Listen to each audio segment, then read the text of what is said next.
오늘 이제는 69쪽부터 하겠습니다. 그 유마기 제작품의 이제 첫 번째 사리굴이 이제 유마거사를 병문안하는 이야기가 지난 시간에 우리가 공부했습니다만은 이번 시간에는 이제 목건년 존자가 유마거사를 찾아가서 병문안하도록 부처님의 지시를 받고 이제 백건년 목련 존자가 그 부처님께 말씀하시는 부분이 이제 쭉 실해지고 있습니다. 일단 69페이지 한번부터 읽어볼까요? 불고 대목건년 여행예 유마일 문질 목련 백불은 세존 아불가민 예피문질 소이자하 응면 아섭 이 비아리 대성 의항중 이제 거사 설법시 융하일레 위아은 유대목련 위백이거사 설법 부당 여인자 소설 부설법자 당여법설 그까지 먼저 하겠습니다. 이제 설법에 대한 역에 이제 그 입장을 정리를 해주고 있는 부분인데요. 부처님이 이제 두 번째로 대목건년, 목련존자죠. 그 신통제일로 유명한 부처님의 10대 제자 가운데 목련존자를 향해서 그대가 그 유마일 거사를 찾아가서 유마일 거사가 지금 병들어 누워 있으니까 그 병문안을 하도록 하게 이렇게 지시를 내렸습니다. 그때 목건년이 이제 부처님께 말씀하시기를 목건년 백불은 세존이시여 저는 그 유마거사를 찾아가서 병문안하는 일을 제 능력으로서는 불감임이라고 하는 것을 감당할 수가 없습니다. 이 감이라고 하는 것은 이제 스스로 감당할 수 있는 능력을 이제 할 수 없다는 것이죠. 그 소이자하 왜냐 하면은요, 응염 이렇게 해서 과거에 목건년 존자하고 유마거사하고에 만나서 이런 일이 있었기 때문에 그 이런 일이 있은 이후로 내가 유마거사와 그 대화를 통해서 그의 버금가는 지혜를 부족하지 못했기 때문에 이렇게 지혜가 부족해서 유마거사를 찾아가서 병문안할 수 있는 능력을 저는 감당할 수 없다. 이런 이야기죠. 근데 보통 이제 그 병문안을 한다면은 그냥 가서 인사만 하면 되지만 여기에서 유마경에서의 병문안의 의미라고 하는 것은 지혜로 문안을 하는 거죠. 이게 우리가 세속에서 병문안 한다면 사람이 가서 인사로 하는 거기 때문에 그 사람을 만나서 예의만 갖추면 문안이 되지만은 여기서 법으로 인사를 하고 법으로 문안을 드려야 되기 때문에 법을 갖춘 안목이 부족되지 않으면은 거기에 버금갈 수 있는 그 문안을 제대로 하지 못하는 그런 입장을 여기서 이야기하고 있어요. 그래서 자기가 옛날에 유마거사를 만나서 유마거사와 법으로 지혜로 감당할 수 있는 능력을 갖추지 못했다.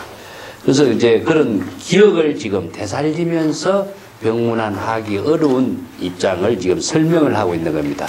이렇게 자신이 유마거사와 대화를 하면서 유마거사와의 지혜에 감당하지 못한 입장을 설명하는 입장이 이제 이게 제작품의 구성이거든요. 그래서 제가 유마거사를 감당할 수 없는 입장을 이제 부처님께 설명하고 있는 거죠. 그래서 응염이라고 하는 말은 지난 기억을 되살리는 거죠. 유마거사와 옛날에 내가 한번 만난 적이 있었는데 내가 언제 만났느냐 하면은 비아리성, 즉 유마거사가 살고 있는 그 성이 비아리성이죠. 비아리성에 들어가서 옛날 일찍이 유마거사가 살고 있는 비아리 대성, 이 대성이라는 것은 큰 성이란 말이지만 비아리성이나 똑같은 입장이죠. 비아리성에 들어가서 이항중 그 비아리성의 어느 한 그 마을에서 위제 거사설법시 여러 모든 거사들을 모아서 거사들에게 설법할 때에 이런 말이죠.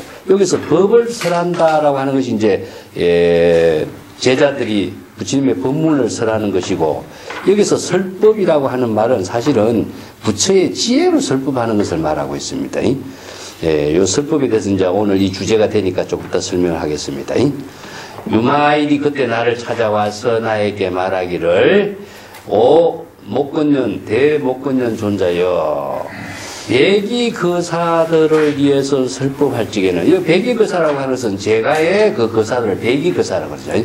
근데 이제 인도에는 이제 그 전부 다 흰옷을 입고 제가의 그 생활을 했던 데 비해서 출가인들은 전부 다 그 떨어진 옷을 끼워서 가사를 입고 또 출가인들의 그 몸 이제 가사에 몸을 걸치고 수행자의 모습을 했죠. 그 중국에 와서는 백이라고 하는 말에 대신해서 치의라고 그러죠. 치의. 예, 치의라고 하는 것은 먹물 옷이라는 뜻입니다. 치자라고 하는 것은 먹물을 들였다. 그래서 우리 색깔이, 성복 색깔이 뭡니까? 먹물을 들여서 까만색인데, 처음에는 이제 그 흰옷에다가 까만색의 먹물을 들였는데, 이것이 먹물을 빨래를 하다 보면요, 오래 옛날에 염색이 안 좋아서 자꾸 퇴색이 돼버려요. 그래서 나중에 흰 색깔로 천천히 바뀝니다. 그래서 여기 이제 먹물로 색깔이 되니까 회색이 돼버리는 거죠.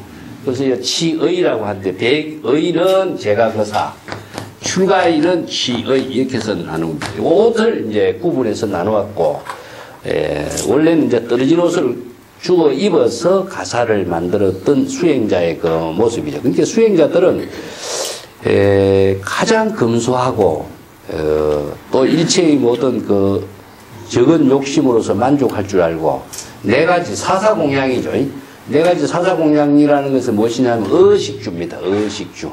옷하고 또 식사. 그 식사도 하루 한 끼 식사.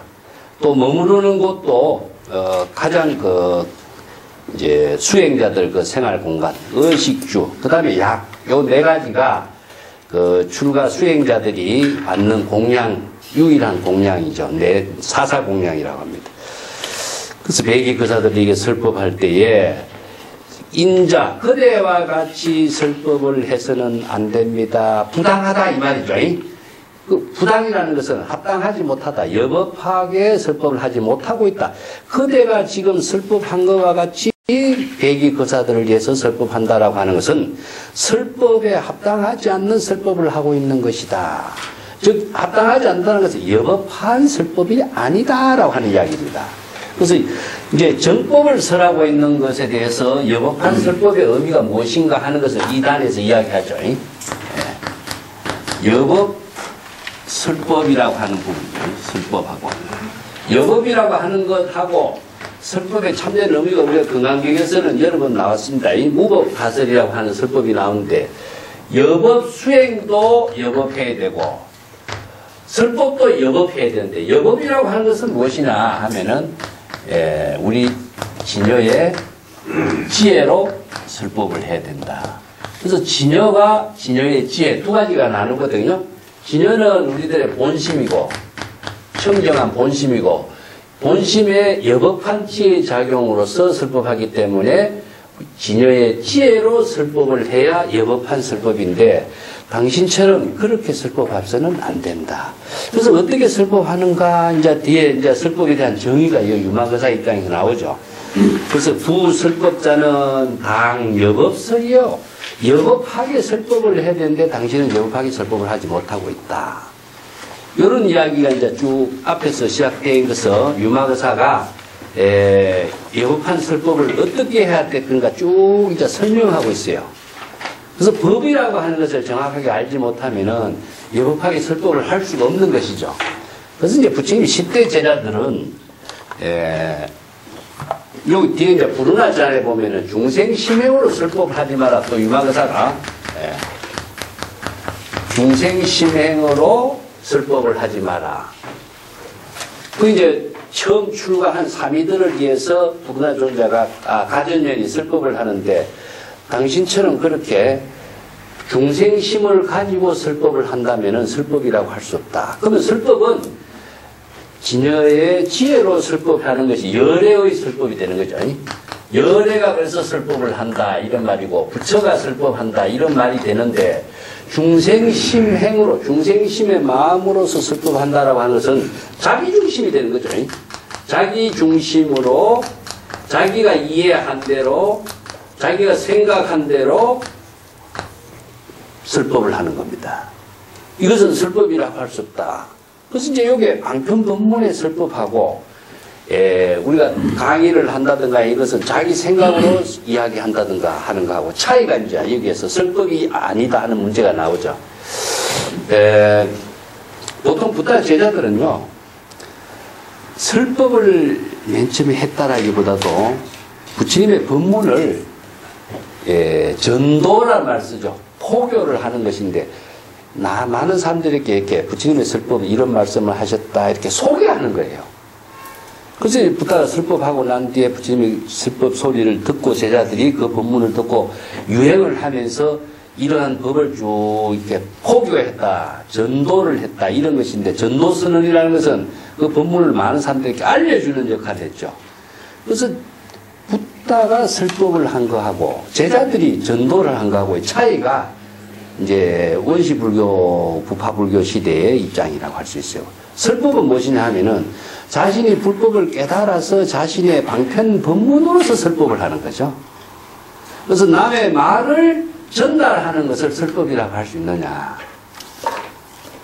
이것은 소개하는 것이고 전달해서 많은 사람들에게 그 부처님의 설법을 이렇게 알려주는 역할을 하는 것이 다른 제자들의 역할이거든요. 그래서 이제 아란이라든가 이런 사람들이 불법을 잘 파악을 했지만은 자신의 방편 법문으로 설법을 하지 못했다. 방편 법문으로서 설법을 할 수 있는 능력은 부처의 지혜인 것이다. 이게 이제 대乘불교에서 설법의 의미라고 했어요. 그 대신에 설법을 하는 사람은 자신의 주관적인 생각이 들어가면은 이것은 설법이 아닌 거예요.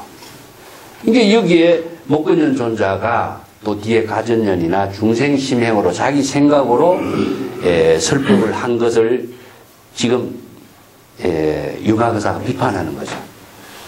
그래서 자기 생각을 가지고 설법을 하는 것은 설법이라고 할 수 없다는 것이. 자, 금강경에서 설법은 무엇입니까? 무법가설이라고 그랬죠. 무법가설. 그래서 금강경의 이 한 구절을 참 이해하기가 어려운 것이 무법이라고 하는 말이 무엇인가 하는 거예요. 이때 무법은 바로 무생이라고 하는 것처럼 무생법인인 것처럼 이건 공입니다. 공. 이 공이라고 하는 것은 어떠냐 하면은 진여라고 하는 뜻이죠. 자기의 중생심, 내 생각, 나의 의식, 내가 인식하고 있는 모든 자기 중심의 사고가 다 비워져야 되는 거죠.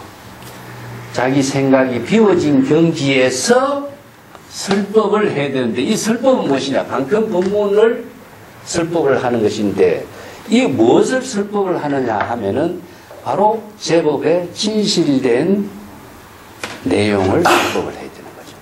그래서 이제 법을 설해야 되는데 이 법이 무엇이냐 하는 것이 이제 오늘 주제예요. 이 법의 법을 알지 못하면은 이 법을 방편의 언어로서 어떻게 설법을 해야 될 것인가. 그 이제 법문의 의미가 여기 있거든요. 이제 법에 대한 해석이 이제 오늘 공부하는데 참 어려운 하나의 주제가 되고 있습니다. 법이라 하면 우리가 얼마나 많이 알고 있습니까? 일상생활하는 윤리, 도덕의 모든 기준도 법이고, 규칙도 법이고, 모든 존재의 법칙으로 작용하고 있는 것도 모든 것이 또 법이고, 뭐 생활 법규도 법이고, 뭐 규범도 법이고, 법이 아닌 것이 하나도 없어요.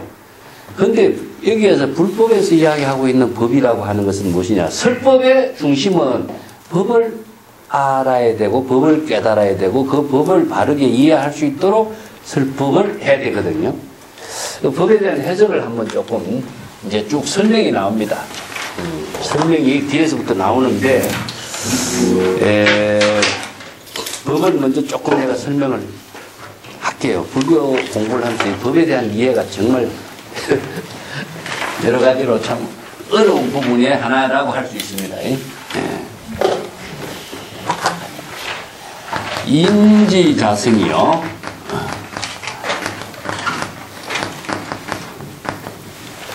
그 법에 대한 해석을 중국 사람이 옛날에 이렇게 했어요. 배생무례다 이렇게 했습니다. 참 어려운 용어죠 이게. 이거 대성기실론 같은데 이제 이걸 해석할 적에 이렇게 표현을 해요. 이 말 자체도 어려워요. 어려운데 그래도 오늘 이제 이런 법에 대한 해석이 이렇게 설해지고 있다 하는 것을 한번 이야기해 봅시다. 인지라고 하는 것은 지니고 있다라고 하는 거거든요. 그래서 이 법은 무엇이냐? 일체의 모든 일체의 모든 만물, 일체의 모든 생명, 일체의 모든 존재, 전부 다 들어갑니다. 그래서 불교에서 이야기해서 이걸 전부 다 일체 제법이라고 이야기했죠. 그래서 일체라고 하는 것은 어떤 의미냐 하면은 시방삼세. 자, 시방이라고 하는 것과 삼세라고 하는 것. 시간과 공간을 모두 통칭해서가 일체고, 그래서 시간 공간의 모든 존재하고 있는 사물, 물질, 이것은 무엇이냐? 생명도 있고 무생명도 있고 식물도 있고 동물도 있고 모든 존재도 있고 사물도 있고, 여기 포함되지 않는 것이 없어요. 모든 것이 왜 일체의 모든 법이냐 하면은, 모든 법은 어떻게 이루어지느냐. 우리가 여기서 재무상, 재법무화, 열반적정 이하죠. 이게 원시불교에서 이야기했던 삼법인의 법의 실상을 이야기하고 있어요. 그래서 일체의 모든 존재는 어떻습니까? 무상하죠. 그 무상한 존재로서 존재하고 있는 것이고, 영원불변의 존재로서 존재하는 것은 아무것도 없어요. 그렇기 때문에 무상한 존재이기 때문에 불교에서는 영혼의 실체를 인정을 하지 않는다. 무상한 존재가 아닌 것이 하나도 없기 때문에 시간 공간적으로서도 다 무상한 존재이고, 그리고 일체의 모든 존재가 무아라고 해서 독자적인 자아의 주체로서의 어떤 근거가 없어요. 그렇기 때문에 영혼이라고 하는 것도 자아의 주체로서의 영원한 존재로서의 실체로 존재가 없는 거예요. 왜냐? 연기법, 인연법으로 이루어졌기 때문에 그렇죠. 그 나머지 무엇이냐 하면은 열반적정, 일체의 모든 존재가 고의 세계 속에만 있는 것이 아니라 열반적정, 즉 일체의 고를 해탈한 경지는 바로 평안한 열반적정의 경지에서 모든 존재가 생명활동을 하고 있다는 사실입니다. 자, 그것을 이렇게 표현해요. 모든 존재는 인지자성, 각자 지니고 있는 특성을 갖고 있어요. 자성을 지니고 있어요. 자성이라는 것이 뭐냐면 생명의 근원을 말합니다. 우리가 마음이 있다 그러죠? 이게 모든 존재는 생명의 근원을 갖고, 이걸 뭐냐, 자성을 지, 수, 하, 풍, 예를 들어서, 아니면은 동물, 식물을 했을 적에 모든 존재가 본성을 지니고 있는 겁니다. 이게 성을 본성이라고 그래요. 물은 어떻습니까? 물 그 자체의 모습이 나타났지만 물 그 자체가 물로서의 특성을 갖고 있죠. 이게 자성이라는, 물의 자성이다. 바람도 뭡니까? 움직이는 그 특성을 갖고 있지만 움직이는 특성의 자성을 가지고 있는 거. 땅. 아니면은 우리가 나무, 매화나무 하나도 매화나무만이 가지고 있는 본성과 특성이 있어요. 그렇기 때문에 매화나무는 매화나무로서의 존재로서 자신의 입장을 생명활동하는 거예요. 우리들 각자도 마찬가지고, 수없이 많은 동물, 새, 물고기 있지만은 그 각자 생긴 그 모양과 자성에 맞춰서 생명활동하고 있어요. 이것이 자신이 지니고 있는 자성과 본성에 맞춰서 생명활동하고 있는 그 자체가 바로 법이라는 겁니다.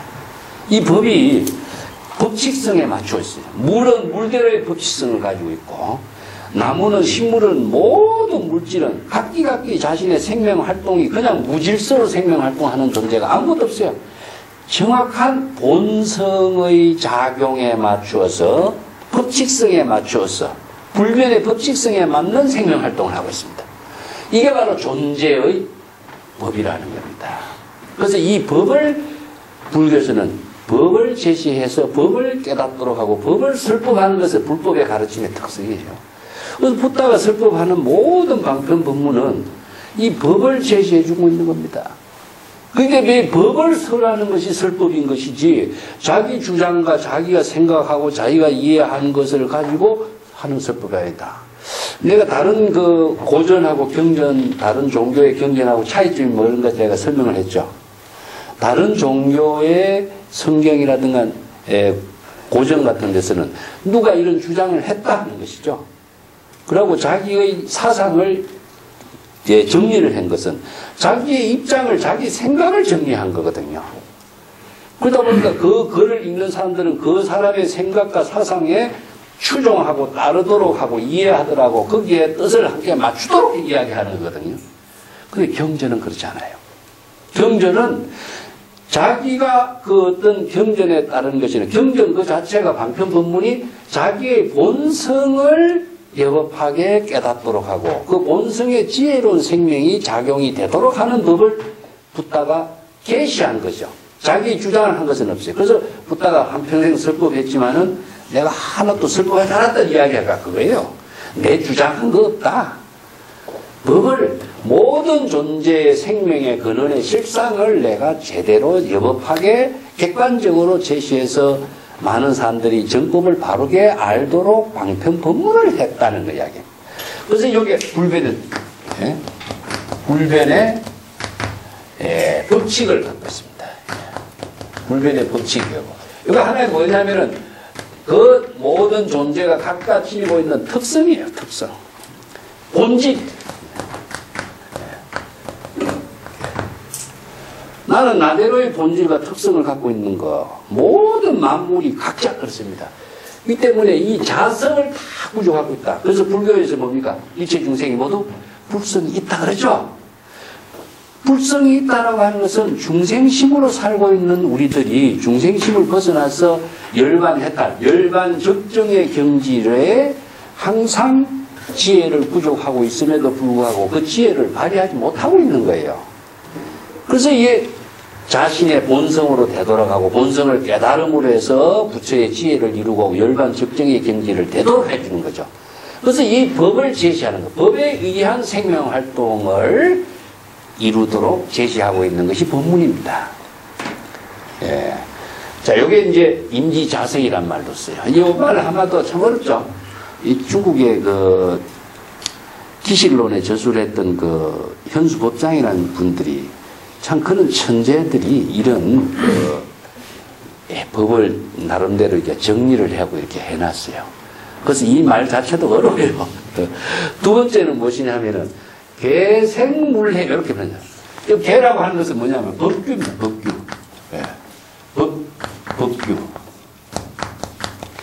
예. 규칙입니다. 이게 하나의 규범이라고 할 수 있어요. 규범. 어떤 자, 이렇게 자성으로서 존재하고 있는 모든 사물 하나하나가 규범이 되어서 물해 어떤 존재로서 나타나고 있고 그 존재가 작용하고 있는 그 모습을 통해서 이해를 하고 있는 겁니다.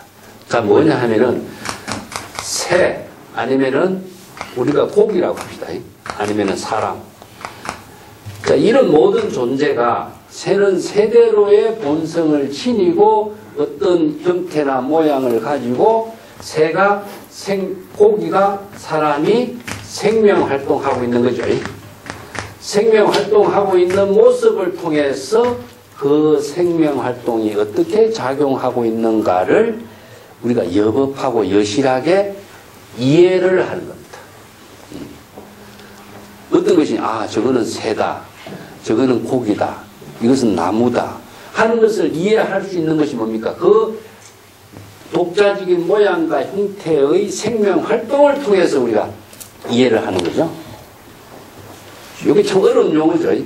이게 모든 존재가 각자 모양과 형태를 가지고 규범, 즉 사회생활을 하거나 생명활동하는 그 규범, 모습을 통해서 그 존재가 생명활동하는 모습을 통해서 이 법이 시절 인연에 생명활동하고 있는 작용을 여실하게 할 수 있다. 이걸 다른 말로 한다면은 일체의 모든 제법이 참된 모습으로서 진실된 모습으로서 작용하고 있는 겁니다. 이걸 제법 실상이라고 그래요.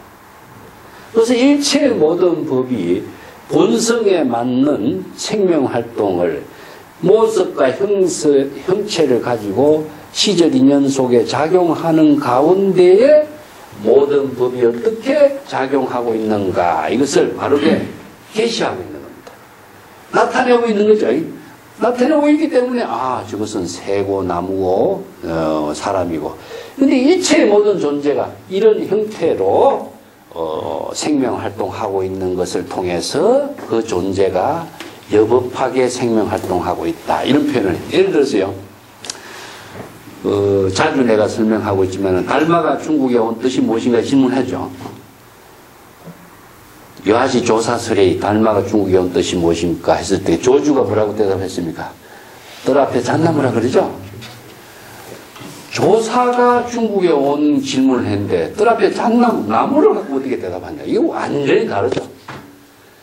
근데 여기서 법으로 질문하고 법으로 대답했기 때문에 이것은 같아요. 왜 그러냐.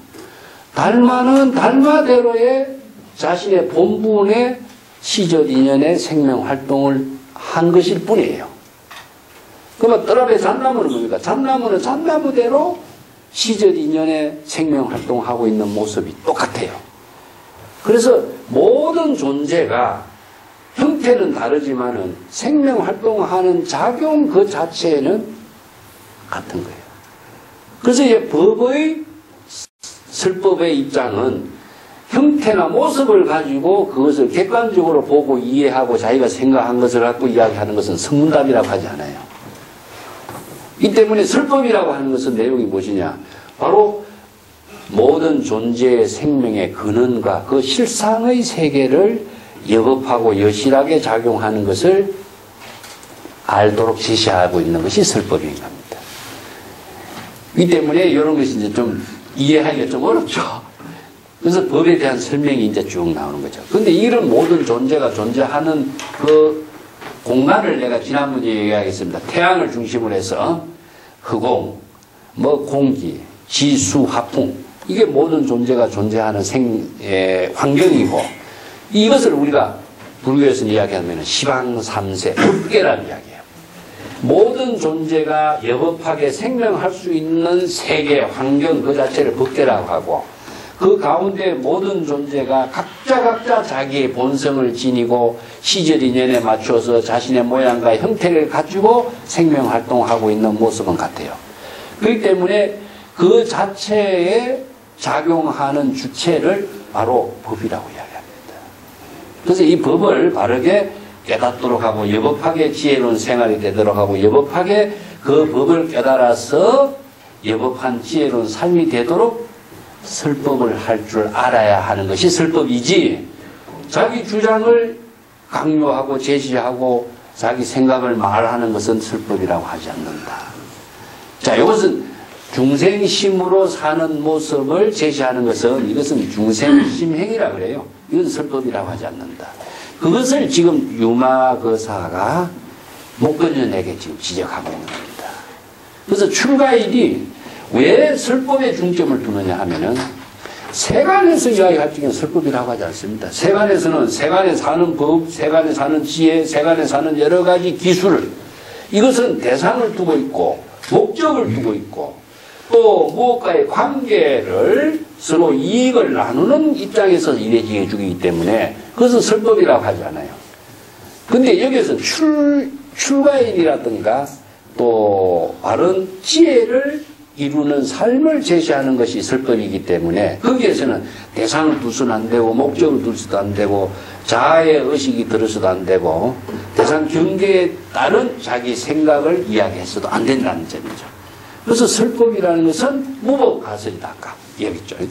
자기의 주관적인 생각으로서 설법해서는 안 된다. 그래서 제가 지난번에도 이제 이야기했지만 이걸 세 가지로 정리를 다시 하고 넘어갑시다. 정법이라는 거죠. 정법을 설해야 되는 것이다. 설법은. 정법을 설하는 것은 무엇이냐면은 부처의 지혜로 설법했기 때문에 금강경에서 이야기한 것처럼 무법설이다. 부처의 지혜로 설법을 해야 되고 여기서 자아의식이 들어서는 안 되는 거죠. 이 때문에 나중에 설법자가 누구를 위해서 설법했다. 발마가 중국에 누구를 위해서 법을 전하기 위해서 왔다. 이게 없는 거예요. 그게 있으면은 설법이 되지 않는 거예요. 그래서 부처님이 49년 동안 설법했다. 누구를 위해서 설법한 적이 없는 거예요. 그것은 자신이 시절 인연에 따른 자신의 생명의 본분의 작용으로 했을 뿐이다. 이거 이제 설법의 의미고. 남을 위해서 설법을 했다 하면 이건 사법이 된다. 사법은 무엇이냐? 중생심이죠. 중생심을 가지고 설법을 했다 하는 것은 중생심은 무엇이냐? 대상 경계를 법을 두고 있기 때문에 목적을 두고 있다. 목적을 두고 있다라고 하는 것은 나와 남을 나누고 있고 무엇 때문에 무슨 까닭으로 어떤 이유로 조건으로 이런 것은 무엇이냐? 전부 다 세속적인 가치관에 있는 이야기예요. 그래서 세속적인 모든 가치관을 설법이라고 하지 않는다. 그래서 세속적인 모든 가치관을 벗어나도록 정법을 제시하고 있는 것이 바른 지혜를 이루는 설법인 것이다 하는 거예요. 그 다음에 외도법이라고 하는 것이죠. 외도법이라고 하는 것은 수없이 많은 진리를 주장하는 사람, 삿된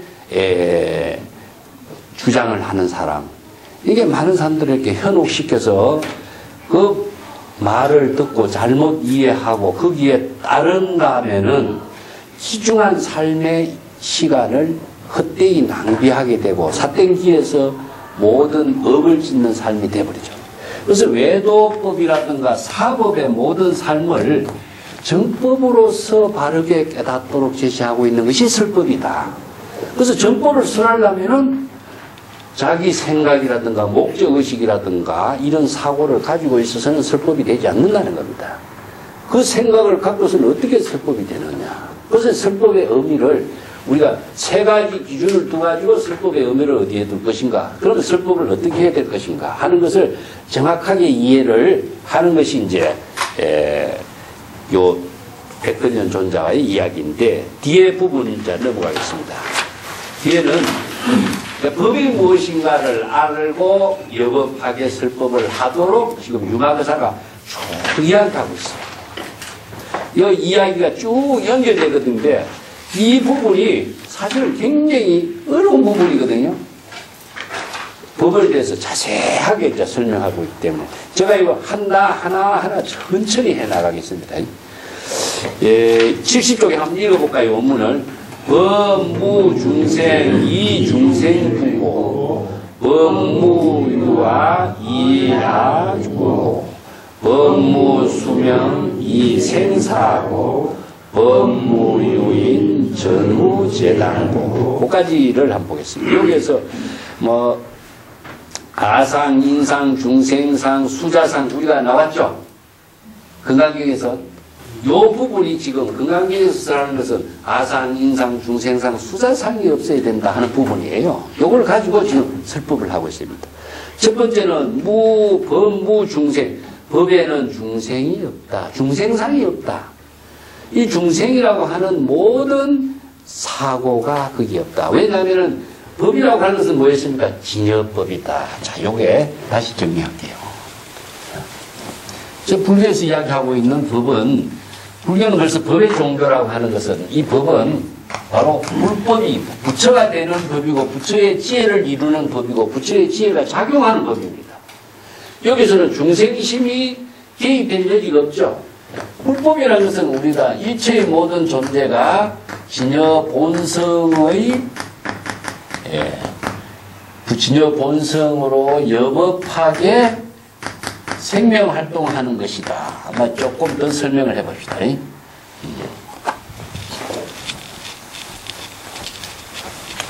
생명활동하는 거, 이것을 이제 어떻게 생명활동이 되느냐 하면은 지혜로서 생명활동이 되고, 하나는 자비로서 생명활동이 된다. 이것을 이제 상구본이라고 하고 하와중생이라고 하는 이유예요.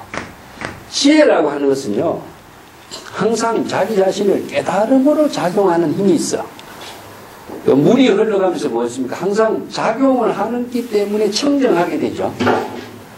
작용하는 지혜, 작용이 바로 자신을 청정하게 만들고 삼업을 청정하게 해요. 이걸 지혜라고 이야기해요. 자, 이거 다르게 이야기한다면은 지혜는 발보리심입니다. 발심이에요, 발심. 이걸 보리심이라고 하는데,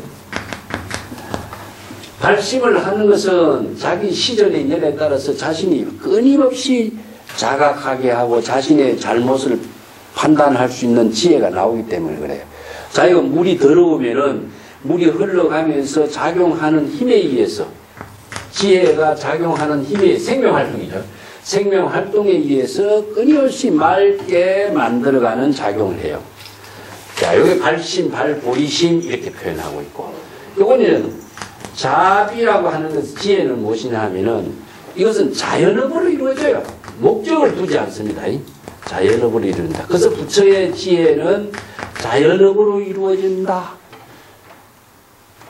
그 앞에 잣나무닥 하는 것은 자연 그대로의 생명활동에 의해서 자신이 바로 자신의 끊임없는 생명활동에 작용을 함으로 해서 자연스럽게 그 자신이 만든 생명활동의 힘이 만물에게도 함께 나누어지는 거죠. 이걸 다른 말로 한다면은, 이걸 난 사과나무라고 이야기합니다. 사과나무.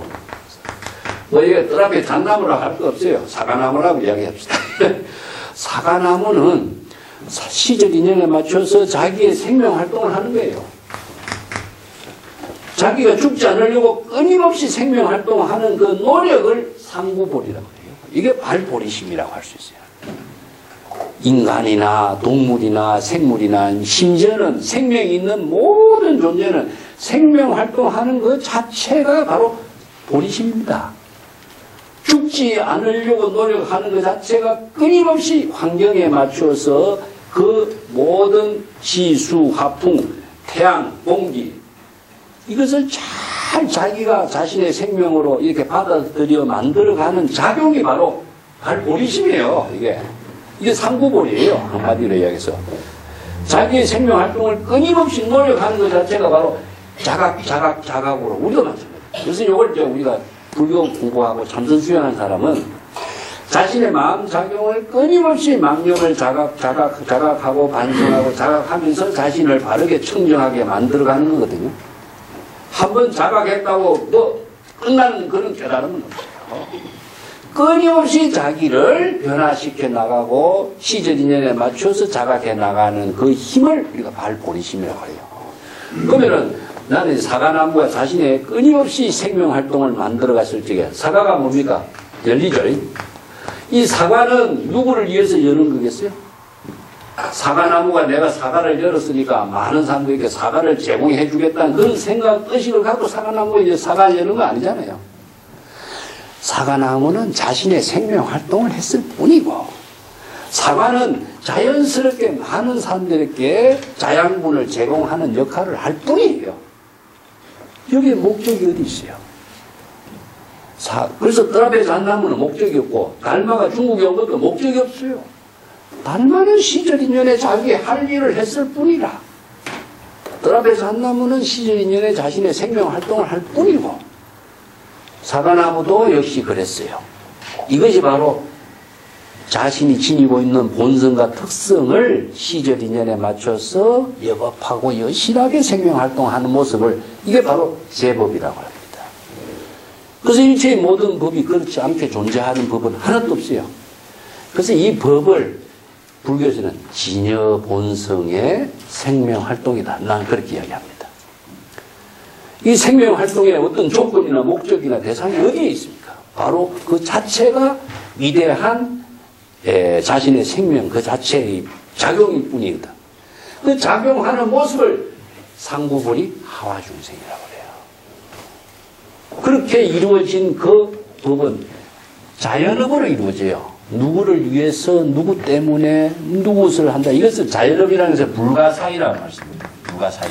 사량 분별을 절대로 하지 않고 자신의 시절 인연에 자신의 능력을 자연스럽게 제공한다. 이것은 다른 불교에서 뭐냐면 이걸 회양이라 그럽니다. 회양. 자신이 끊임없이 노력한 그 지혜와 그 본심, 수행, 이걸 수행 공덕이랍니다. 수행의 공덕을 자연스럽게 회양하는 거죠. 회양을 하기 위해서 뭐 내가 누구에게 회양한다, 누구에게 보시한다 이런 법은 없어요. 자, 우리가 잘 아는 보시바라밀, 뭐 육바라밀이 전부 다 이런 실천으로 이루어졌습니다. 육바라밀 자체가. 그래서 불교의 실천 덕목은 자, 보시라고 하는 말을 합시다. 보시. 그리고 보시라는 것은 베푸는 거죠. 자신이 가지고 있는 능력을 베푸는 거예요. 능력이 없는 것을 베풀 수는 없어요, 우리가. 자, 무슨 능력을 모든 사람들이 발심한 지혜의 능력이 무엇이냐 하면 자신의 생명의 능력이에요. 그 생명의 능력을 베푸는 것은 무엇이냐 하면은 무죄칠시라고 재물이 없어도 베풀 수가 있어요. 좋은 얼굴 모습이라든가 말 한마디라든가 따뜻한 마음을 나누는 것이라든가 이것은요 그대로 자신의 생명으로서 작용하는 모습으로 다 베푸는 거거든요. 두 번째 베푸는 것이 무엇이냐 하면 재물을 갖고 있는 능력을 나누는 거예요. 또 하나는 뭡니까? 또 법을 베푸는 겁니다. 법을. 이 법을 베푸는 것이 뭐냐? 이게 설법이라고 그래요. 그래서 설법을 할 수 있는 능력을 갖고 있어야 그 바른 지혜를 많은 사람들에게 바른 지혜로운 생활이 될 수 있는 인연을 나누어주는. 그래서 이제 세 가지를 우리가 이야기하는 거, 법보시, 재보시, 무예시 이렇게 표현하는 거죠. 근데 보시를 했을 적에 여기서 보상이라고 하는 말에 보시를 보고 보상이 있느냐 이런 말 하거든요. 보상. 우리가 세간에서 이야기하면 뭡니까? 남에게 물건을 베푸면은 내가 이만큼 했으니까 니도 이만큼 해야지 하는 보상이라는 것을 기대하고 있잖아요. 이것은 세간에서 보는 가치관이에요. 여기에서는 자신의 생명 활동으로 했기 때문에 여기서 보상이라는 것은 없어요. 자신의 생명 활동 그 자체가 보상인 거예요. 그래서 수행과 깨달음, 공덕과 회양이 함께 이루어지는 것이지 불의의 묘용으로 이루어지는 거예요. 이게 보상을 자신이 바로 수행하고 자신의 생명 활동 그 자체가 충분히 자신의 생명 활동으로 이루어진 것이 보상이 된 것이지 또 여기에서 무슨 보상을 바라느냐 이것은 세속적인 가치관이다. 그래서 생명 활동의 모든 의미가 작용을 통해서 이루어져요. 육관이 다 그렇습니다. 정진 누구를 위한 정진이고 지혜는 누구를 위한 지혜고 보시는 누구를 위한 지혜가 없어요. 자신의 생명 활동으로서의 의미밖에 없는 거죠. 그것보다도 더 가치 있는 보상이 어디 있고 그것보다 더 가치 있는 생명의 보살도의 삶이라는 건 없거든요. 그런데 법을 모르는 사람은 그 가치를 자신이 모르고 다른 데서 가치를 추구하게 되어 있는 거예요. 그러니까 이게 세속적인 가치다 이거죠. 그래서 남에게 설법할 적에도 누구를 위해서 내가 설법했는데 이런 사고가 있다든가 누구를 위해서 내가 무슨 일을 했는데 사고라든가 이것은 뭐냐? 그런 설법을 해서는 안 된다. 그것은 정법의 설법이 아니다 하는 것을 이제 이야기하는 거죠. 그래서 법을 먼저 이해를 하지 않고서 바른 정법으로서 바른 인연을 나눌 수가 있겠느냐. 이게 목건연존자가 여기에서 소승의 법을 알아요. 근데 대승의 법을 모르거든요. 그렇기 때문에 유마거사에게 이런 비판을 받는 거죠. 그대가 진정한 법을 모르고 법을 그렇게 설법하기 때문에 그렇게 인자 그대처럼 그렇게 설법한다면 여법한 설법이라고 할 수 없다. 그래서 이 법이 무엇인가를 유마거사가 지금 설명하는 겁니다. 법을 제대로 알고 여법하게 설법을 해라 이 이야기거든요. 그래서 여기에 법은 무중생이요 이중생국어라. 법이라고 하는 것은 진여의 법입니다. 여기서 여기 법이란 말을 딱 해놓으니까 법이 무엇인가 굉장히 문제가 되겠죠. 그래서 이걸 법은 불법이고 진여 본성이 시절 인연에 맞춰서 여법하게 생명활동하고 있는 것을 법이라고 한다. 그래서 이 일체의 모든 존재가 다 만물 생명활동하고 있는 존재가 다 마찬가지다. 그렇기 때문에 여기서는 아상, 인상, 중생상, 수자상이 들어갈 수가 없는 거예요. 그 진여의 지혜로 작용하는 법. 그래서 이 법이라는 글자는 다른 말로 바꾼다면 진여의 법은 내가 해놨습니다. 번역을 그래서 한 거예요. 진여의 지혜로 작용하는 법은 자신의 진여의 생명활동으로 이루어지고 있는 법은 중생이라고 하는 중생이다, 내가 부처다 이런 분별심이 전혀 있을 수가 없으니 왜냐? 중생심으로 작용하는 번뇌 망념의 모든 때 허물이 여인 경지에서 생명활동하고 있기 때문이다. 이렇게 번역해요. 이게 정확해요. 이 한 구절을 짧게 해놓으니까 이게 번역이 참 어렵습니다. 이게. 이 법이 무엇인가를 모르면은요, 이거 그냥 이거 경전을 번역해도 법은 중생이 없는 것이고 이렇게 이해한다면 내용은 몰라요. 그래서 진여의 지혜로 작용하는 법은 중생이다 부처다 이런 중생의 차별 분별심에 망념이 없는 것이요. 중생심으로 작용하는 때라고 하는 것은 뭡니까? 중생심으로 짓고 있는 업장이죠. 여러 가지 업을 짓고 있는 모든 그 허물을 다 여인경지가 바로 진여의 법이 지혜로 작용하는 법이다. 밑에 단도 마찬가지다. 법은 무유 아요 이 아구오라. 법이란 진여의 법이라는 것은 아상이라고 하는 존재가 있을 수가 없으니 아상으로 이루어진 여러 가지 번뇌 망념에 오염된 때를 다 여인경지로 있기 때문이다. 그러니까 아상이 없는 겁니다. 여기 자아의 의식이라든가 자아의 주관적인 생각이라고 하는 것이 자아의 의식의 실체라 전혀 없다. 아상이 없다. 아상이 있으면 뭡니까? 바로 자아의식으로 이루어진 번뇌 망념이 있게 된 것이죠. 그 밑에도 법은 무수명이요 이 생사로라. 법이라고 하는 것은 수명이 없다. 여기서 수자상입니다. 이 수명이라고 하니까 목숨이 없다 하는 거. 법에 목숨이 없다는 말이 이상하죠. 진여법이라고 하는 것은 자아의 그 고정된 생명의 실체로서의 존재. 이것은 무엇이냐? 불교에서는 그 영혼이라고 하는 거죠. 영혼. 이게 수명이라고 하는 것은 자기의 존재에 고정된 수명, 생명의 어떤 실체 이런 것이 있다고 생각하는 사고인데 그것이 무상의 법이고 무아의 법인 불법에서는 진여의 법에서는 자아에 고정된 실체의 생명으로 작용하는 영혼이라든가 이런 것은 있을 수가 없는 거다. 왜냐? 자아의 실체로서 작용하는 아상, 인상으로 작용하는 생각이 무엇이냐면은 생사, 번뇌, 망념입니다. 이게 생사에 윤회하는 번뇌, 망념을 여여했기 때문이다. 여기서 생사를 여여했다 이런 말 쓰죠. 그래서 이런 것이 이제 유마경에서 오역이 많이 생기는 것이요. 생명이라고 말을 해버리니까 생명이라든가 수명이라든가 이런 말을 하니까 이게 바로 뭐 어떤 영혼처럼 돼버리거든요.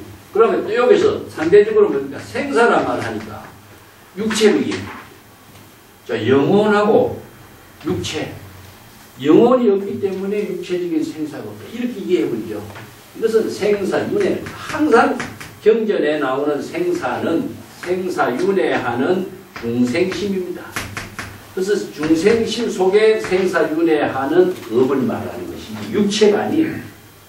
근데 이 생사란 말이 나오면 전부 다 육체로 이해해버리니까 경전에 법에 대한 해석을 하면서도 생사, 육체에 대한 문제, 영혼의 문제를 갖고 이걸 해석을 해버려서 많은 오해가 생겨버려요. 생사윤회, 생사의 고통이라든가 이런 것은 그 중생의 번뇌 망심입니다. 중생심으로 생사윤회하는 모든 인연을 여의었기 때문입니다. 또 그 밑에 법은 무유인이요 전후재난이고요. 여기서 진여의 지혜로 작용하는 법은 인간이라고 하는 개체적인 존재의식이 있을 수 없다. 이것은 인상이죠.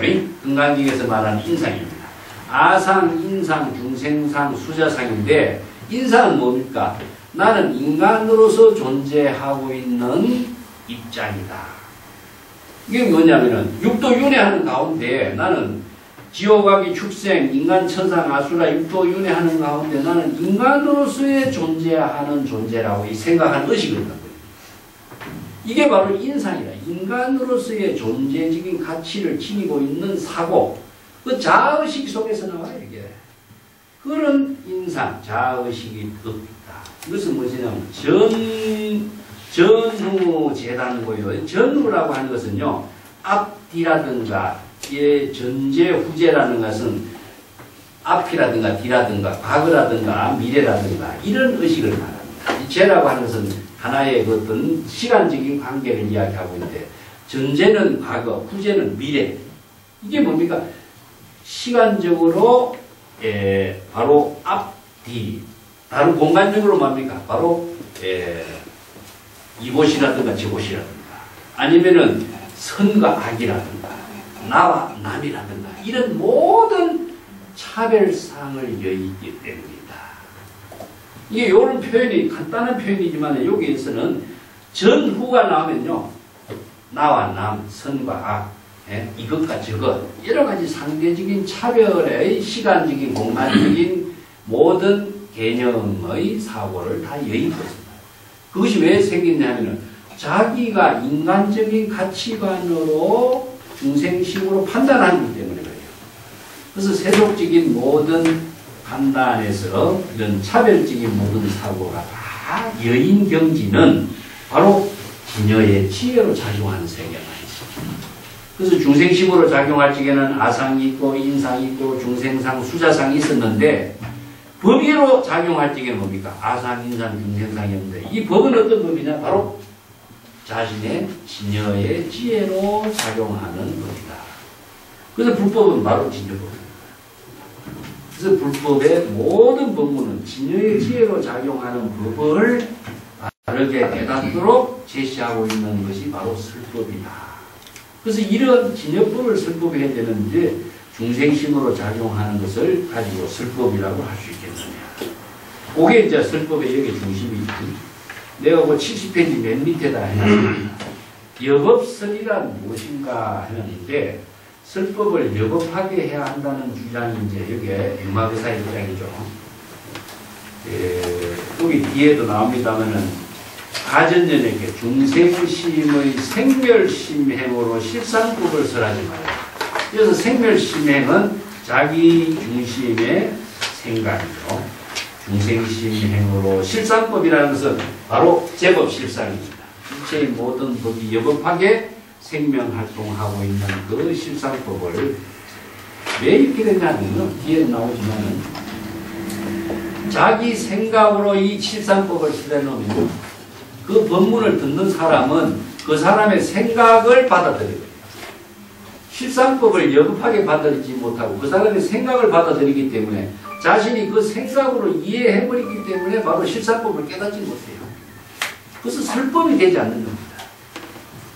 요즘에 이제 설법의 의미를 이제 제시하고 있다. 건강경의 우복가설이란 말도 제가 가끔 자주 이야기하고 있고요.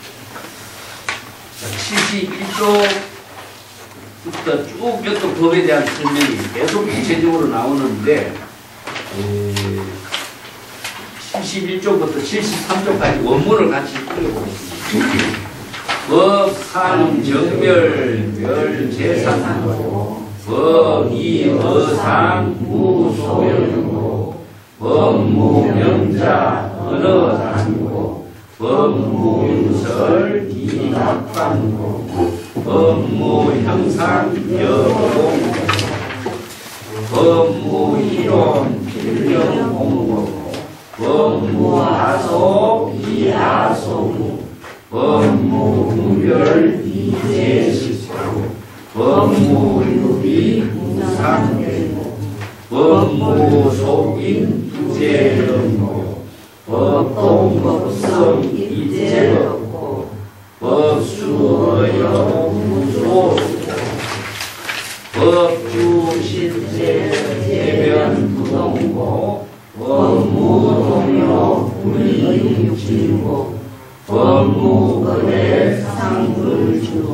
여기까지 이제 법에 대한 해설을, 설명을 융마의사가 지금 하고 있습니다.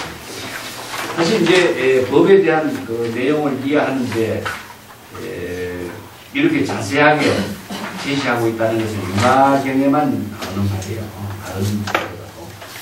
71쪽에 법상적용이요 멸제사를 하는 것은 이 진여의 법으로 작용하는 진여의 지혜에 작용하는 법은 모든 것이 정멸상이다. 적연이라는 것은 바로 열반적정의 경지입니다.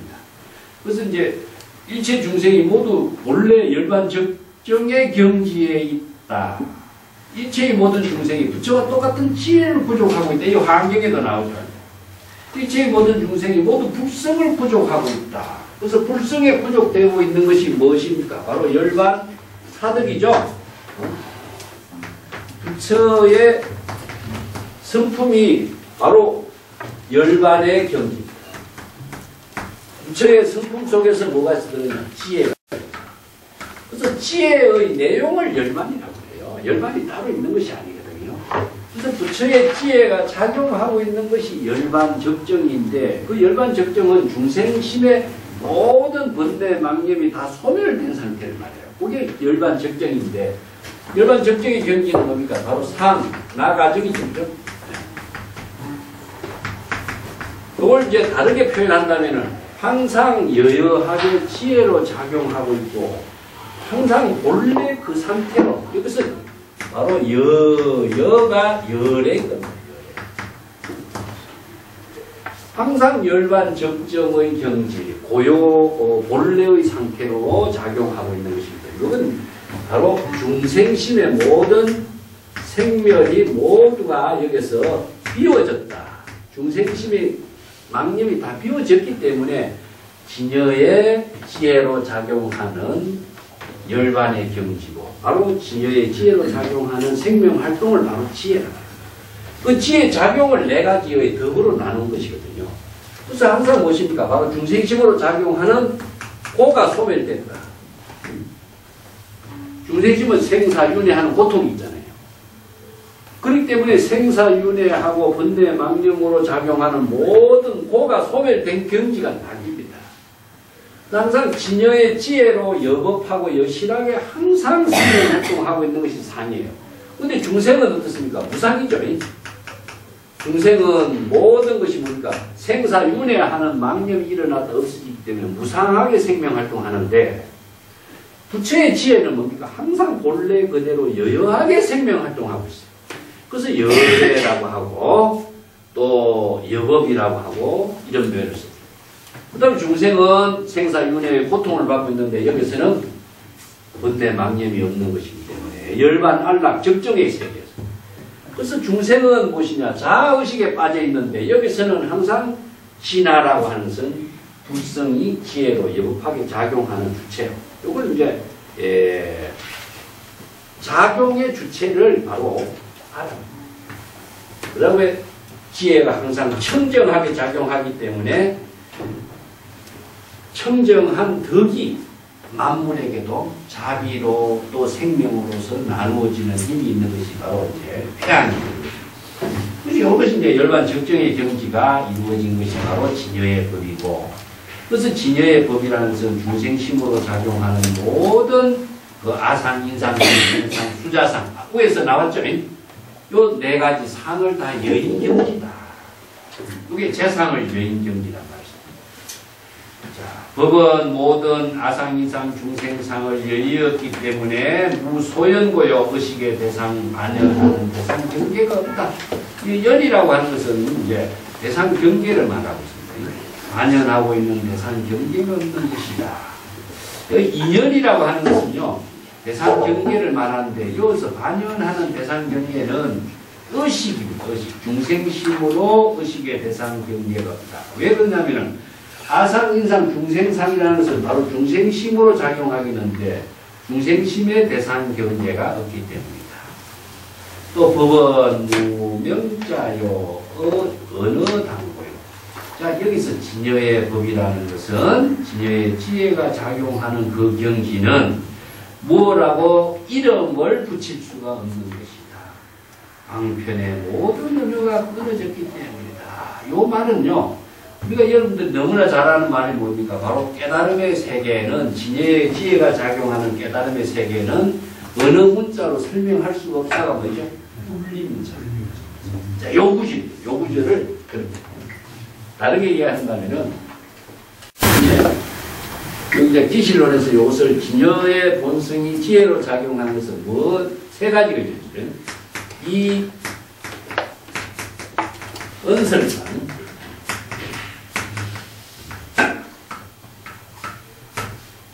이 명자상, 제가 전에도 한번 설명을 했습니다. 이 신년상,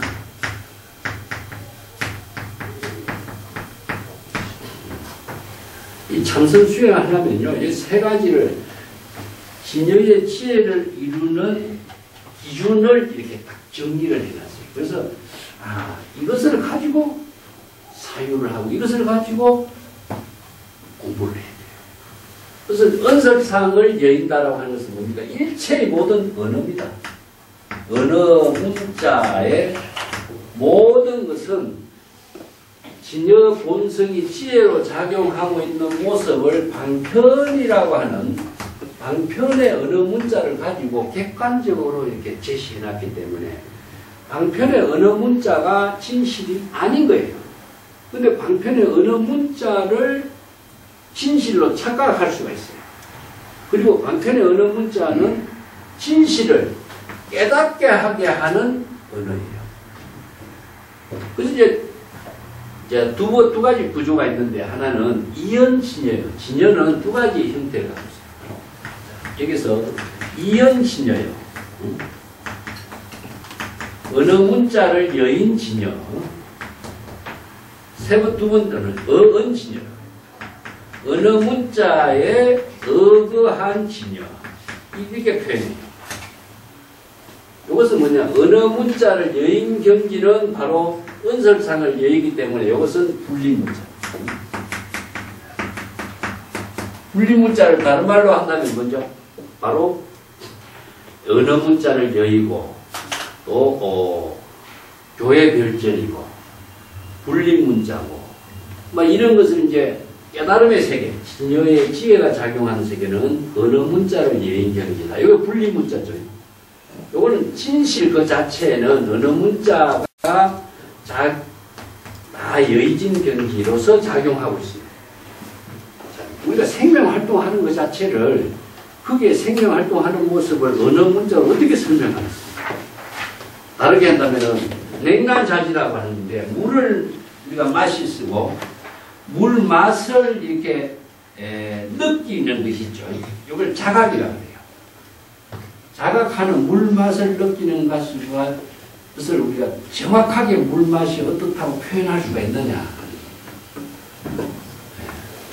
본인만이 알 수 있어요. 그래서 유불능지 오직 부처의 지혜로만이 알 수가 있어요.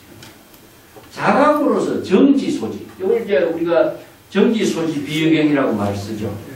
법성께서 깨달아서 체득한 지혜로서만이 능히 알 수 있는 세계지, 오직 유불 부처의 지혜로만이 알 수 있는 경계지, 이것을 어떻게 그 다른 게 누구에게 설명할 수 없어요. 이걸 이제 유불능지라고 했습니다. 그래서 물 한 모금을 마셔도 그 물 맛을 자신만이 자각해서 그 경지를 알지, 남에게 그것을 설명할 수 없어요. 우리가 매화꽃을 이렇게 향 맡는데 그 향을 맡는 것도 뭐냐? 자기만이 그 향을 맡는 그 자각이 틀려요. 그래서 남에게 설명할 수 없는 거죠. 이게 바로 은설상입니다. 진실 그 자체는 어느 문자의 모든 것을 여인 경지에서 이루어지는 세계다. 이것을 객관적으로 설명할 수가 없어요. 그런데 이연진이라는 것은 뭡니까? 진실은, 그렇다면 우리가 많은 사람들이 진실은 깨닫는 사람만이 알지만 그 진실을 다른 사람에게 깨닫게 해주는 능력은 그럼 없지 않느냐는 거죠. 그래서 방편이라고 하는 것을, 이 진실을 언어를 빌려서 진실을 제시할 수 있는 길이 무엇이냐, 이게 바로 설법이다. 설법인데 방편의 언어를 가지고 설법을 하는 것은 언어 문자를 통하지 않고서는 불가능해요. 그렇지만 방편의 언어 문자라고 하는 것은 진실 그 자체가 아니기 때문에 깨달음의 경지를 이루는 입장에서는 방편의 언어를 통하지만은 방편의 언어를 여여야 진여의 지혜의 깨달음을 이루는 것이다. 이게 은설상의 예의다. 두 번째는 명자상이죠. 명자상은 무엇이냐면은 모든 명칭입니다. 뭐 사람 이름이라든가 부처의 이름이라든가 아니면은 그 어떤 진실을 제시하고 있는 언어 문자, 명사화되어 있는. 근데 보통 우리가 무엇을 부처님 하면은 부처님이라는 이름만 알고 있으면은요, 부처님 이름에 그냥 경계에 속박되어 가지고 그 어떤 부처의 그 세계를 본인이 망각을 해버려요. 아미타불 하면은 자신이 아미타불이 되도록 하는 방편의 언어인데 아미타불이라는 언어에 속박되어 가지고 자신이 아미타불이 되지 못해버리는 거죠. 그러니까 아미타불에 속박되면은 명자상에 속박된 겁니다. 진여의 지혜가 작용하지 못해요. 그렇기 때문에 아미타불이 되는 방편의 언어를 통해서 아미타불이라는 언어를 벗어나야 자신이 아미타불입니다. 그렇기 때문에 여기서 법은 명자상을 여의었다 이런 말씀이죠. 진여의 지혜가 작용하는 깨달음의 경지는 아미타불이라든가 서가모니라든가 부처의 이름 어떤 명칭도 그거 다 여인 경지에서 이루어지고 있는 것이다. 왜냐하면 어느 도단의 세계이기 때문에 이게 어느 도단이라든가 분리문자라든가 이런 말씀이죠. 언어로서의 그 경지의 깨달음을 이룰 수가 없다. 그래서 언어가 끊어진 경지에서 이루어지는 것이다. 이게 방편을 활용하지만은 방편의 언어의 문자에 속박되면은 진여의 법이 지혜로 작용하는 법은 이루어지지 않는다. 요게 이제 불교의 독자적인 방편 법문의 특성이에요. 그래서 이제 그렇다면 방편을 완전히 무시해야 되냐? 전혀 그렇지 않아요. 언지의 방편과 진실은 분리의 작용을 이루어집니다. 그래서 방편을 수행할 때 여법하게 진여의 지혜로 수행할 때 언어의 모든 경계를 벗어나서 깨달음의 지혜를 이루는 법을 체득하게 됩니다. 그래서 법에 대한 정확한 이해를, 진여법을 정확하게 이해하도록 설명합니다. 자, 법은 문자, 명자를, 진여의 법은 명자를 여인 경지이에요. 방편의 언어가 문자가 끊어지기. 요 분리 문자가 똑같은 말입니다. 요 구질은. 법은 무유설이요, 이 각관거요. 이 각관이라고 하는 말을 이해하기 위해서 73쪽에 제가 뜻을 달아놨습니다. 각관이라는 것은 거친 번뇌와 미세한 번뇌를 두 가지로 각관이라고 합니다. 73쪽에 한번 봅시다. 동어로서는 까라라고 하는데 여기서 신사라고 해서 이렇게 번역돼요. 각관신사. 이 각이라는 것은 보통 우리가 글자로 보면 깨달음이라고 이야기하는데 여기서는 깨달음이 아닙니다. 사물을 관찰하는 생각, 그 마음의 거친 번뇌를 추라고 하고 미세한 번뇌 망령을 세라고 이야기해요. 기실론에서는 이게 추와 세로 이야기합니다. 세는 무엇이냐? 아래아식의 작용이고 추는 무엇이냐면 의식의 작용이에요. 그래서 아래아식과 의식의 차이가 무엇이냐면 이것도 좀 어려운 문제. 제가 중생심의 작용을 지난번에 심의식이라고 설명했죠.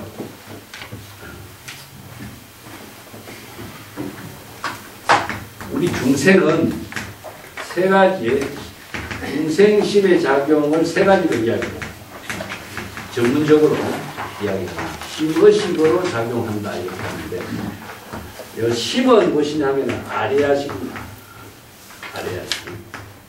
유식에서는. 또 팔식이라든가 이게 아주 우리 마음에 미세하게 작용하는 의식은 칠식이라고 해요. 이것은 말라야식이라고 해요. 말라야식. 칠식이라고. 이것은 요별하는 거예요. 요별, 분별하는 겁니다. 이것은 모든 것을 인식하고 있는 것을 지니고 있는 자기식이라고 해요. 저장하고 있는 창고예요. 창고. 요거는 창고에서 저장하고 있는 모든 생각들을 분별하는 겁니다. 요별하는 겁니다. 요리저리 분별하는 거죠. 그 다음에 이것은 전육식이라고 해요. 전육식이라고 하는 것은 눈에서부터 피, 코 이런 안입이 설신이죠. 이것은 무엇이냐면은 대상 경계를 인식하는 거예요. 그래서 대상 경계를 인식하고 이것이 무엇인가를 요별하고 다시 이것이 요별한 의식의 모든 생각을 창고에 저장하고 이런 생각이 이제 8식, 7식, 전육식, 유식 철학에서 여러 가지 이야기해요. 근데 이제 기실론에서는 이걸 달리 합니다. 기실론에서는 7식을 이야기 안 해요. 안 하는 대신에 이 아리아식이 세 가지의 미세한 무명 없이 연견상, 경계상 이렇게 세 가지의 미세한 망념이 일어나고 작용하고 있다. 그 다음에 의식에서는 무엇이냐 하면은 자기가 대상 경계를 눈으로 보고 귀로서 듣고 맛으로 혀로서 맛보고 이렇게 대상 경계를 두고 있는 것은 자 3세는 미세한 작용 이것은 관이라고 했습니다. 각관이라고 했습니다. 요 각이라고 했죠. 각이라고 하고 이것은 이제 거친 번뇌 망념은 추라고 그러는데 의식의 대상 경계를 두고 있고 주계구를 나누어서 인식하는 것을 거친 번뇌 망념 의식의 작용 아리아식의 작용 요 차이를 그래서 나누는데 이것은 무엇이냐 하면은 거친 번뇌 망념인데 이것은 각관 자 이것이 이제 요게 유식 철학에서 나 불교 철학에서 제시하는 전문적인 용어인데 각관은 무엇이냐 하면은 거친 번뇌 망념이냐 미세한 번뇌 망념이냐 이게 마음속에서 미세한 번뇌 망념은 나타나지 않아요. 거친 번뇌 망념만이 나타나는 거다 이렇게 표현해요. 그래서 이걸 이제 미세한 번뇌 망념하고 거친 번뇌 망념을 이렇게 각관으로 나누어서 설명합니다. 자, 그렇기 때문에 지저의 법에서는 중생심으로 작용하는 거친 번뇌 망념이나 중생심으로 작용하는 미세한 번뇌 망념이 모두 다 없는 경지예요. 그래서 아무리 미세한 번뇌 망념이라고 할지라도 의식의 작용이 있으면 이것은 진여의 법이 아닙니다. 그렇기 때문에 참선 수행할 적에요. 이제 이파사나 같은 거 할 적에 그렇지 않습니까? 자신의 마음 작용을 잘 살피라 그러죠? 살피는 것은 누구죠? 아리아식의 작용입니다. 자기의 의식의 작용입니다. 의식의 작용이 어떻게 지혜의 깨달음의 작용이 되겠어요? 안 되죠? 그렇기 때문에 참선 수행하는 것도 진여의 법으로, 진여의 지혜로 작용하는 법이 아니고 이것은 의식 훈련을 가지고 참선 수행이라고 착각하고 있습니다. 이제 진여의 법이나 불법을 모르는 사람이 자기가 생각한 대로 이렇게 참선해라, 저렇게 수행해라 이렇게 하니까 이런 문제가 나오는 거예요. 이제 먹고 있는 존재가 제자들에게 슬프하고 거사들에게 슬프하고 그렇게 슬프하지 말라고 하는 지적하는 것도 마찬가지입니다. 그래서 슬픔의 의미는 진여의 지혜를 이루게 하는 슬픔을 해준다. 여기에도 각관이라고 하는 말은 이게 굉장히 어려운 철학, 불교 철학에서 깊은 뜻을 두고 있는데 거친 번뇌 망념, 미세한 번뇌 망념 이 두 가지로만 이해를 하시면 됩니다. 어쨌든 망념이 일어나는 것은 진여의 법이 아닌 거예요.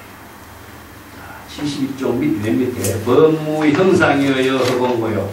법이 진여의 지혜로 작용하는 법은 고정된 어떤 형상이 없다. 이것은 무엇이냐면은 대상 경계의 형상과 모양을 의식하는 것이 않는 거예요. 형상은 뭡니까? 육체죠. 이게 뭐냐면 색법이라고 해요. 색법.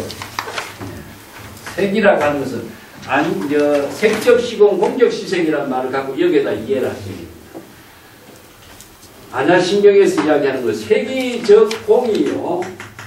공이 적 색이라고 하는데 형상이 있으면 공이 될 수가 없죠. 형상이 있다. 형이라고 하는 것은 색이라고 하는 것을 다른 말로 한다면 하나의 형색과 색깔과 두 가지의 형색이랍니다. 형은 모습이고 색이라고 하는 것은요 모습하고 빛하고 같이 작용해요. 그 형색이란 말 쓰는데 자신의 의식의 대상 경계로서 형색이 있으면은 공사상이 진여의 지혜가 작용할 수가 없죠. 색적 시공 공적 시색이 안 되는 겁니다. 그래서 진여의 법이 여법하게 작용할 때는 의식의 대상 경계로 형상이 없다. 그래서 마음의 진여의 지혜의 작용은 마치 허공과 같기 때문이다. 허공이라는 것은 뭐죠? 대상이 아무것도 없어요. 텅 비어 있는 겁니다. 그래서 마음이 의식의 대상 경계가 텅 비어 있는 허공과 같은 경계에 어떻게 의식의 대상 경계로 형색과 모양이 있을 수가 있겠습니까? 형색과 모양이 있으면 그건 중생입니다. 또 72쪽입니다. 법은 무희론이요. 희론이라는 것은 바로 이런 논쟁을 12논쟁 옳고 그름을 논의하는 겁니다. 희론이 없습니다. 필경공한 것이기 때문이다. 필경은 궁극적으로 절대적으로 필경이란 말을 쓰면요. 안욕따라 삼략삼분이라는 것은 절대 무상 필경 구경 똑같은 말인데 이것은 진여를 말해요. 그래서 무상이라는 이가 없는 것입니다. 이거 절대거든요. 필경은 구경은 전부 다 본래를 상태인데 본래 진여는 필경, 구경, 무상, 절대 이것은 상대적인 모든 차별의 여인 세계를 말해요. 그래서 안욕따라 삼략삼분이라든가 무상 안욕, 무상 경계라든가 정등 정각이라든가 이런 말을 쓸 적에는요 전부 다 진여를 표현하는 말이 있다. 그렇기 때문에 진여의 지혜로 작용하는 경지에는 일체 개봉의 경지이기 때문에 일체 개봉의 경지에서는 여기 희론 옳고 그름 틀리고 틀리지 않고 뭐 여러 가지 자기의 주장을 갖고 있는 논쟁 있을 수가 없는 거예요. 보통 이제 세간에서의 모든 것은 희론이라든가 논쟁이 이제 중심인데 이걸 논쟁을 없애는 것을 원효는 뭐라고 했어요? 화쟁이라고 했죠. 화쟁이라고. 이 화쟁을 이루게 하는 것은 진여의 지혜를 이루게 하는 부분이에요. 그래서 모든 논쟁을 다 화합시키는 거예요. 화합은 어디에서 이루냐? 진여밖에 없어요. 주장을 이렇게 절충을 아무리 잘해도 화합이 되겠습니까? 화합은 안 돼요. 그래서 우리가 출가 교단을 화합 성가 이렇게 썼는데 모든 본래로 되돌아가 모든 사람들이 자기의 주장을 다 비우고 본래 진여의 지혜로 작용할 수 있는 경지가 될 때 화합을 이루어집니다. 원래 시비라고 하는 거 없어요. 시비는 자기 주장에서부터 나오는 겁니다. 자기 생각에서 이것이 옳고 저것이 옳다는 생각에서부터 논쟁이 나오는 것인데 자상인상을 비우는데 뭐 여기에 논쟁이 나올 수 없어요. 그렇기 때문에 진여의 법이 지혜로 작용할 때는 희론이 있을 수가 없어. 그건 뭐냐? 필경 지체의 모든 공의 경지를 이룬 경지이기 때문에. 그래서 이런 표현을 써요. 법은 무아소요 이아소고라. 이것은 자아의식과 의식의 대상 경계를 다 여인 것이요. 그것은 자아의식과 의식의 대상 경계를 다 여인 경지이기 때문에 진여의 법은 아상, 인상, 중생상도 없고 내 것으로 생각하고 있는 대상 경계가 없는 게 아소입니다. 자아의식의 대상 경계가 없는 게 소라. 이 소라고 하는 것은 대상을 말합니다. 또 법은 무분별이여 이제식고요. 이 무분별이라는 것은 진여의 지혜로 작용하는 경지는 사량분별이 여의진 세계다. 무차별, 무분별은 바로 중생심으로 생각하는 모든 사고가 여의진입니다. 모든 식이, 의식이 여의진 경지다. 자아의식이 여의진 경지죠. 여기서 제10이라는 아까도 이야기했지만 8식, 7식, 6식 이야기했죠. 이것은 자아의식을 통해서 아레아식이라든가 뭐 말라야식이라든가 전육식이라든가 또 인식하고 있는 대상 경계를 참 여의진 여인 세계 바로 진여의 지혜가 작용하는 세계를 이렇게 표현합니다. 무유비요 무상대거라. 법은 진여의 지혜로 작용하는 법은 비교할 대상이 없는 것이다. 비라고 하는 것은 비교할 대상이 없는 겁니다. 비교할 수 있는 모든 세계가 다 없어. 비교라고 하는 것은 상대가 있어야 비교가 되는데 여기서는 절대이기 때문에 진여법은 절대입니다. 절대란 말을 했어요. 절대는 바로 이때 모든 구경, 아니면은 필경, 아니면은 최상, 뭐 이런 표현을 쓰는 것이 진여는 모든 상대의 차별을 초월한 경지예요. 그렇기 때문에 이것은 생명의 근원 그 자체를 가지고 생명의 그 근원을 아이고 훌륭하다, 최상이다 뭐 이렇게 표현할 수가 없어요. 이건 구경 그 자체를 말해요. 그래서 우리가 기시론 같은 구경각이란 말을 쓰는데 구경각은 안욕따라 삼장 삼보리를 구경각이라고 해요. 이것은 진여의 지혜로 이루어지는 깨달음의 지혜를 말하지 최상이라고 해서 급이가 없다라고 하는 것은 절대를 말해요. 그래서 바로 절대의 경지는 바로 우리의 진여의 근본, 본성의 작용을 절대라고 그러지 비교한다면 해서 이거보다 더 비교하고 이거보다 더 높고 이런 것이 없습니다. 그래서 비교할 대상을 초월한 경지다. 무상대고요, 상대할 수 있는 모든 대상 경계가 없기 때문이다. 상대라고 하는 것은 이게 주객이라든가 옳고 그름이라든가 선과 악이라든가 서로 이렇게 서로 상대하는 존재가 있어야 되는데 이 절대의 경기는 상대가 없는 거죠. 또 법무 속인이여 부재영보라 진여의 지혜로 작용하는 법은 근원에도 속하지 않는 것이고 인이라고 하는 것은 주를 말하고 있습니다. 부재영보요. 대상 경계를 반영하는 곳에 있는 것도 아니다. 좀 인연을 말합니다. 인은 뭐죠? 주고, 연은 객입니다. 요걸 이제 의연이라고도 이제 전문적인 용어를 쓰는데요.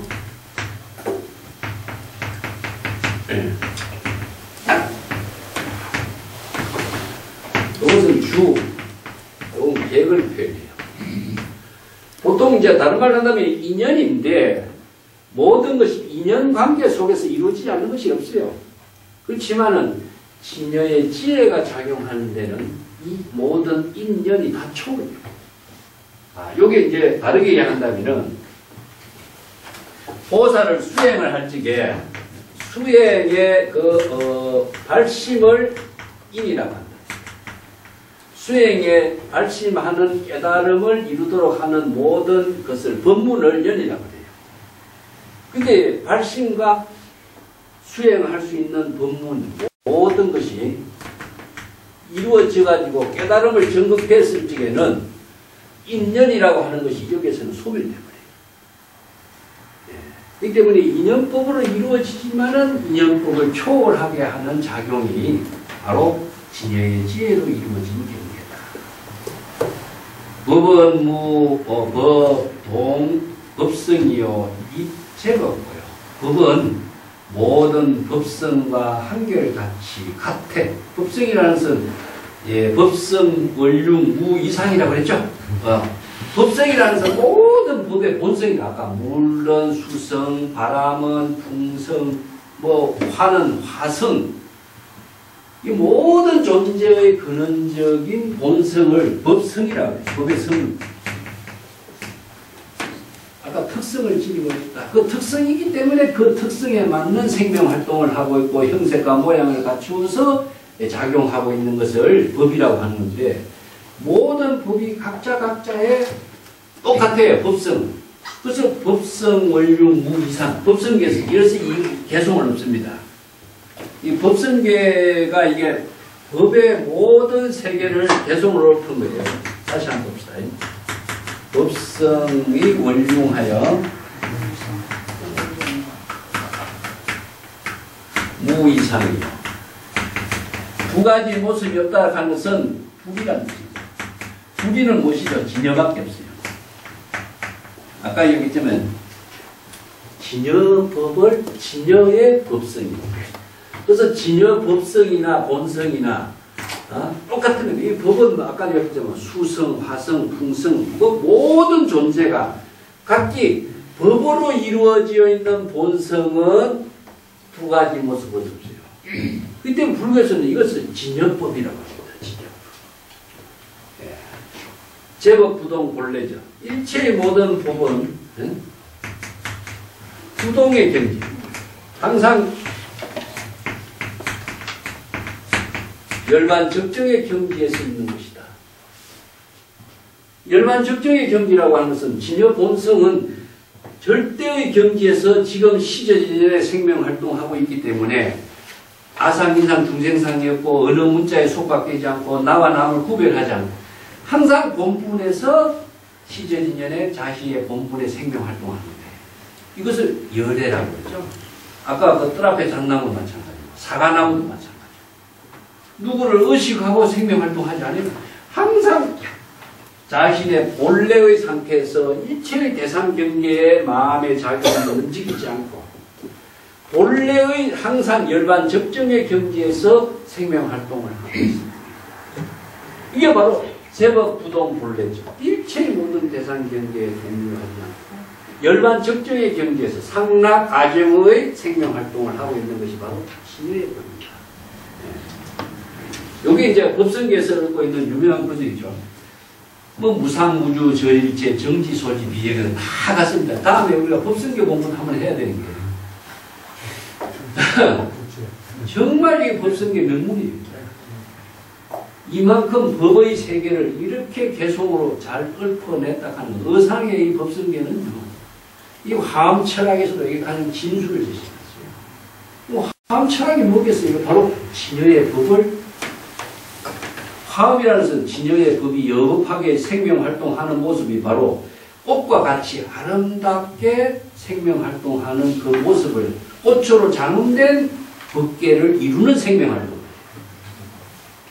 그래서 꽃으로 이루어진다는 것은 뭡니까? 청정하고 아름답고 밝고 지혜롭게 작용하는 모습을 표현하는 것이고 중생심으로 작용하는 세계는 뭡니까? 바로 오염되고 번뇌망령으로 생사윤회하고 고통받는 세계잖아요. 그래서 꽃으로 장엄된 세계라고 하는 것은 바로 지혜로운 생명으로 작용하는 세계를 말해요. 이게 바로 법성의 세계다.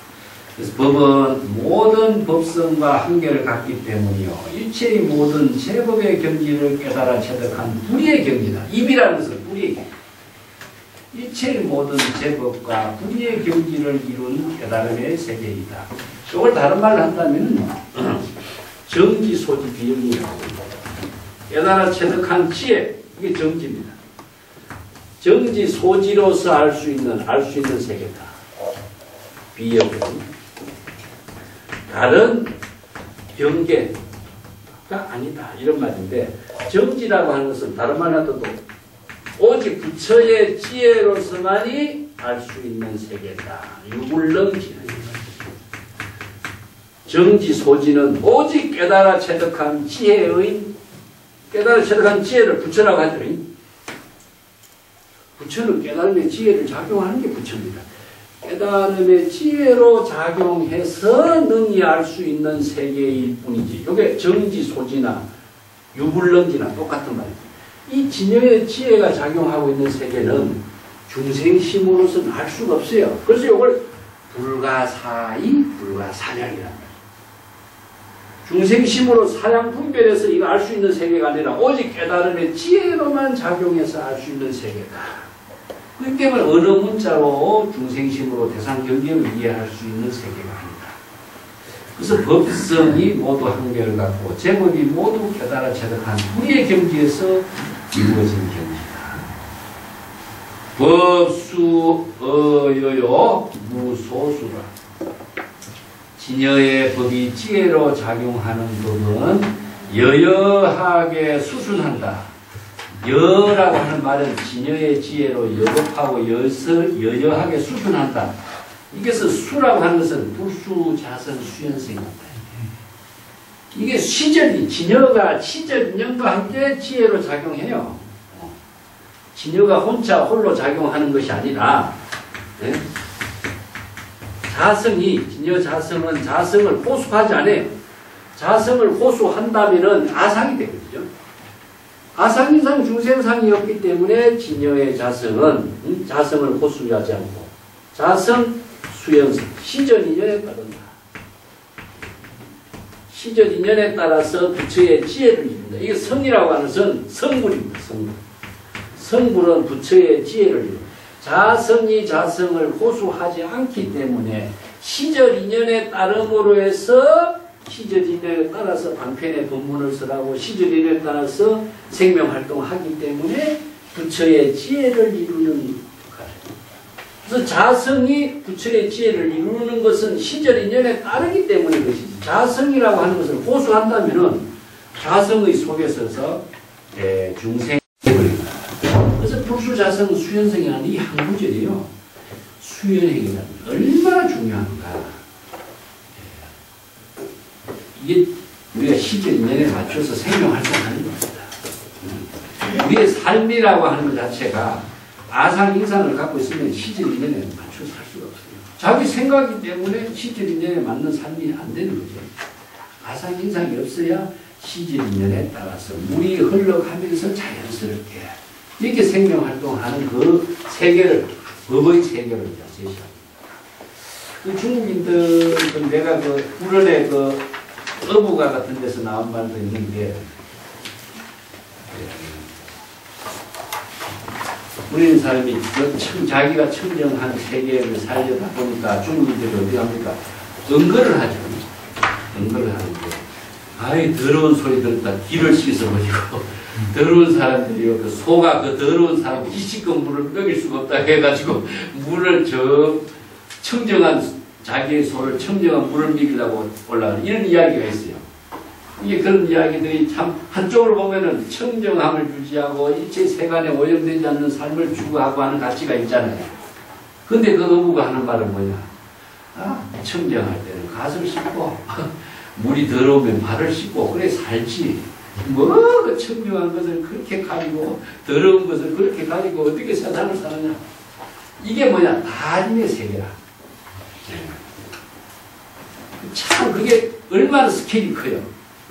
그런 이야기를 이제 중국의 어부사 같은 데도 나와요.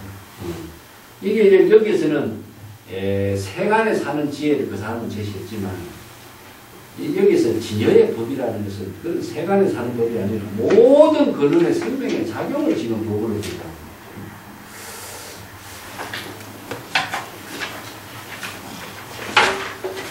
오늘 이거 목건년 전도 다 마치려고 했더니 설명이 길었어서 다음 시간에 한 번 더 합시다.